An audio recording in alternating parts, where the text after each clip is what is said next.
Hi, this is Bob from WAMS Tech, and today I'm going to show you all of the new features in Apple Classroom 3.0. Pretty excited. There's some features in there that I wish Apple Classroom had since the beginning. They finally do. Let's go ahead and take a look. Right off the bat, you can see that Apple Classroom now supports dark mode, so if your teacher iPad already has iPad OS installed and you've enabled dark mode, Apple Classroom will now reflect those changes as well. If you haven't been in Apple Classroom yet this year, you can also see that photos of the students are now available. And at any time, you can switch between their live screen mode and their student picture mode. All of your favorite goodies are still there. For example, I can still open up apps on behalf of the student.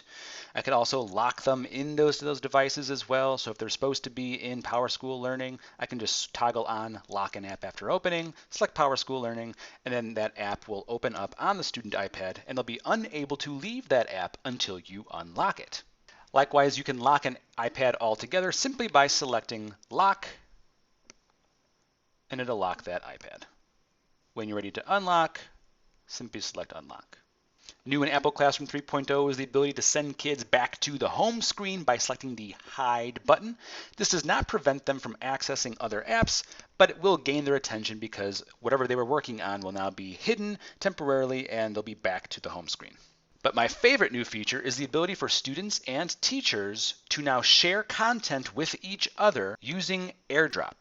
Now, AirDrop has always been disabled on student iPads because we don't want them sharing files and photos and notes and whatever else with each other without the teacher being able to see it, without us being able to monitor it. But now with Apple Classroom 3.0, that AirDrop functionality does exist only between the teacher and the student. So teachers can send files and links to the student, and the student can send files and links back to the teacher. Let's take a look. For this to work, simply open up your current class, and then go to any app and share that content with the student. For example, in Safari, I can share a website with my students simply by hitting the Share button, and then AirDrop, and then selecting that class. On the student side, you'll see that they get brought right to that website. This also works with files. Let's say I want to send this PDF to the student. I can simply select this PDF, hit share, AirDrop, and select the class. And even better, the student gets prompted to accept the file and select which app they want to open it in. They can simply save it to their files or Google Drive, or they can open it up for later using Notability. Let's take a look at a practical example. Let's say I want to share my whiteboard notes with my students at the end of class. Using the Files app, I can scan my whiteboard, keep my scan, save my scan,